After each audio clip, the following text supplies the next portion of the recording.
very interesting reality TV. Unless we can get those people to get in their SUVs and drive really fast down the road away from the police. But I'm telling you, everyone in America who's got just your basic everyday, job is going to love watching the boss being chased down the street with his shirt off, thrown to the ground and a knee to the neck. I'm telling you, that is going to get ratings. I'm with you. And if I can find a police outfit that would prosecute corporate criminals appropriately and would go after them appropriately. In other words, what you do to a man who's just stolen a lady's purse with $85 to it, then you need to do an appropriate response to a man who's just stolen $85 million from indigent people. Then, boy, we're going to be out there filming that. But as a matter of fact, when police go after the guy who's just stolen $85 million, they treat him like he was a member of the city council, as he may or may not be, and it's not exciting television.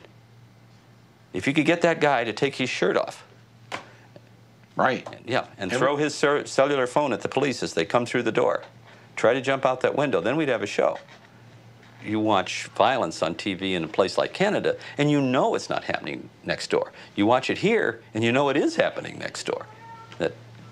Right. I think that's... I don't know what the difference is, but there's a big difference. Yeah, why isn't it though? Why isn't it happening in Canada? Why aren't there 10,000 murders a year? I don't know, but I want to go to Canada to retire or something, because it sounds like where we want to be. I'd like to find out what that difference is, wouldn't you? Yeah, I'm trying to find out.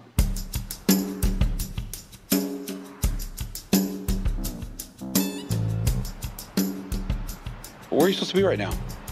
School. Aren't you worried about what you're not learning? I'm mostly helping everybody else in the class. Then I barely get to do my work, period. How about you? You're not worried about your education? Well, I've got the textbook. Why do you think we have so many gun murders in America? I have no idea. People must hate each other or something. Oh, you mean Canadians don't hate each other? Well, we do, but we don't go to the point of shooting somebody just to get revenge. What do you do? I don't know, tease them maybe. Make fun of them, ridicule them. Throw eggs at them. Eggs. How many gun murders in Sarnia this year? None. Last year? I believe we had one at the time. Year before that? I can't recall what we had in the way of... Maybe one in the last 3 years? Probably, yes. Mm-hmm. Very low for the city. Mm-hmm. Well, of course, there's no murders here because there's only 70,000 people, and it's the kissing capital of the world. So I went down the river to another Canadian city that was 5 times as large as Sarnia, Windsor, Ontario, just across the river from Detroit. I was sure there'd be more murders in Windsor. Ever hear of anyone being shot by a gun in Windsor? No. You remember any murders here? There was one long time ago, probably. How long ago? In your lifetime? In my lifetime, probably about 15, 20 years ago, there was one murder. In fact, this Windsor policeman told me that the only gun murder he could recall in Windsor in the last 3 years was committed by a guy from Detroit who had a stolen gun from Minnesota. With nearly 400,000 people in the Windsor area, there were simply no Canadians shooting other Canadians. I thought it might be time for some fun facts about Canada. I hit the streets of New York to find out what the average American thought about our friendly neighbor to the north. Canadians don't watch as much violent movies as Americans do.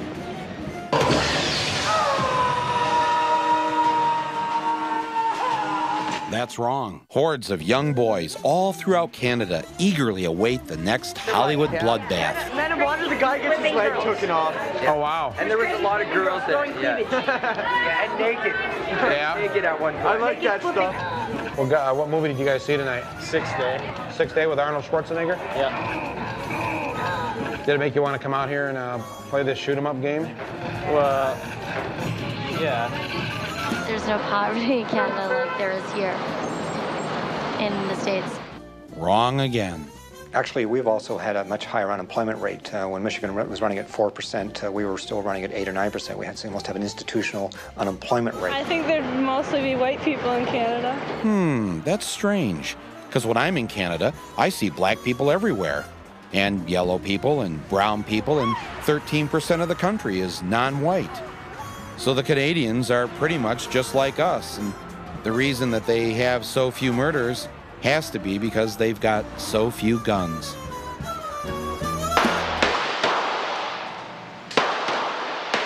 What kind of guns do you own? I hunt. I own rifles and shotguns. I own pistols. Mm-hmm. So how many guns total? Probably about 7. 7 guns? Yeah. You have a gun? I have a few guns. Really? How many guns do you have? Half a dozen.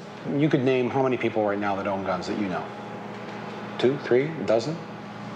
More than that. Well, there's a tremendous amount of gun ownership, being the nature of the country that we are. We're a large country geographically. We grew up with hunting and fishing being a tradition. In Canada, with a population of just around about 30 million, there's about 10 million families, and the best estimate is somewhere in the region of 7 million guns. Wow. Canada was one gun-loving, gun-toting, gun-crazy country. Where can I get a gun? I can buy a gun uptown anytime I want to. I see you're a Glock owner. Where can I get a Glock in Canada? Most gun stores will sell them to you if you have the proper permits and stuff. In fact, despite all their tough gun laws, take a look at what I, a foreign citizen, was able to do at the local Canadian Walmart. All right, where's the ammunition at? Where's the ammunition? Yeah. Back here. What kind are you looking for? You know, like bullets. That's right. I could buy as much live ammunition as I wanted to in Canada. You take American? Do you lock your doors? No. Are you afraid of anything? Not only, no. Do you lock your doors at night? Nope. You don't lock your doors? Well, are you afraid of anything? Not really. Have you ever been broken into? Yes, I have. What happened? They broke into my home. I wasn't there. They broke in, they stole some booze, some cigarettes, and they left. So I figured it must have been some teenagers out to have a little bit of fun, and that's all they took though. Just some booze and some cigarettes. Have you ever been a victim of crime? Yes. What kind of crime? I've had people walk in while I've been sleeping and vandalize my home and steal from me. And that didn't want to make you lock your doors at night? Nope. Nope. As an American with 3 locks on his doors, I found this all a bit confusing.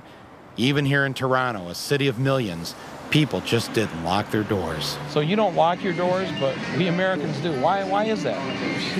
You must be afraid of your neighbor. You ever leave your doors unlocked at home?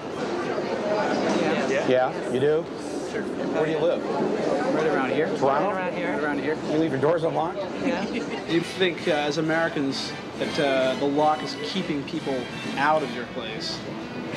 We as Canadians see it more as when we lock the door, we're imprisoning ourselves inside. And you don't want to do that? Not really, no. We don't want to, no. I decided to go unannounced to a neighborhood in Toronto to see if this unlocked door thing was true. Oh, hi. Sorry, just checking.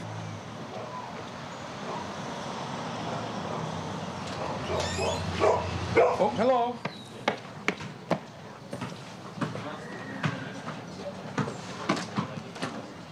Oh, hi. Nobody locks their doors. Nobody locks their doors in this town. No, you want to lock? Yeah? No. No. Do you like living here? I like it very much. Yeah, and the T-shirt? The T-shirt too. This door was wide open. And you're not afraid? Yeah. Should I be afraid? Well, I don't know. You live here. No, I don't think I'm afraid. You're not, are you? No. Thank you very much. All right, no problem. I'm sorry about the intrusion. No problem. And thank you for not shooting me. No problem. Okay. No. Bye-bye. Okay. As an American, I gotta say, this all seemed kind of strange until I looked up at the TV in the bar and noticed what they watch for their evening news. They're friends of ours. We'll certainly listen to them courteously and carefully, but you don't just make war just because someone says so. Night after night, the Canadians weren't being pumped full of fear. And their politicians seemed to talk kind of funny. Do that is making sure they have proper daycare. that they have assistance for their parents when they're elderly and need to be in an old age home, that they have proper health care that ensures that they won't lose their business or their house because they can't afford their medical bills. That's how you build a good society. No one wins unless everyone wins, and you don't win by beating up on people who can't defend themselves. And that's been the approach, unfortunately, that's been spreading with some of the right-wing governments across North America, that they pick on the people that can't defend themselves, and at the same time they're turning around and giving financial support and tax breaks and tax benefits to people that don't need them. Where are the indigent in the city? Where do they live? Indigent? You act like you've never heard the word before. We don't have that problem here, really. So I asked him, well, could you at least take me to a Canadian slum? And, well, this is what a ghetto looks like in Canada. Is this the same sort of mentality that says with Canadians, you think if somebody gets sick, they should actually be able to have health care? Yeah. Oh, definitely. Yeah. Definitely. Why? Because it's human rights. Everyone's got the right to live. Did you just come out of the emergency room? Yes, I did.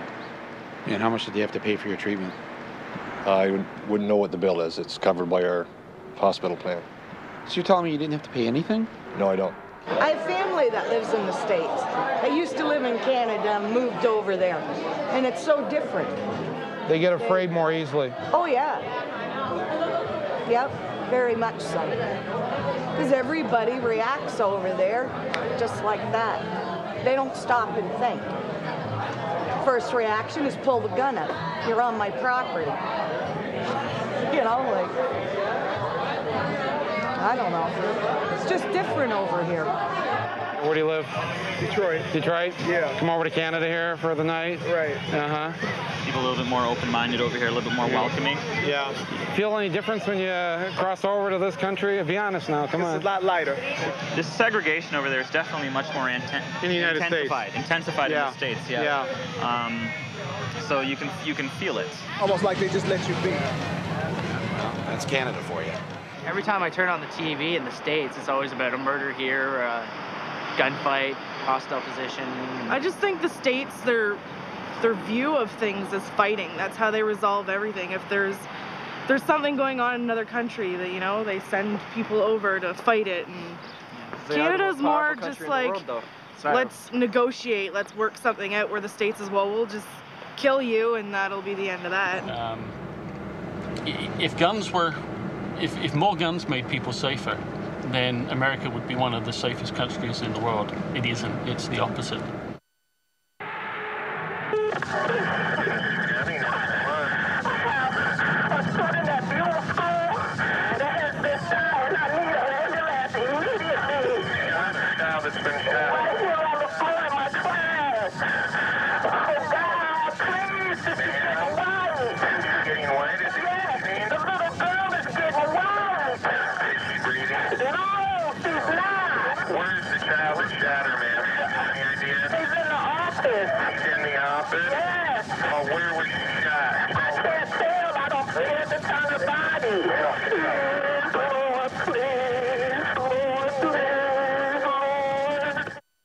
I heard that 911 call, you know, on TV someplace. It was horrible. It was just... Because she kept asking, where's the shooter? She said, he's gone. I need some help. And the little girl was in there, too? She was on the floor, yes. She was on the floor. And the police and the medics came, or...? By the time the medics were here, medics had just come in, and I remember him stepping in and taking over the room. He says, you have to leave. All right. And then when medics come in, when the police come in, you're no longer in control. Was she still alive then, or probably not? Her lips had begun to turn blue. Back in my hometown of Flint, Michigan, a 6-year-old first-grade boy at Buell Elementary had found a gun at his uncle's house, where he was staying because his mother was being evicted. He brought the gun to school and shot another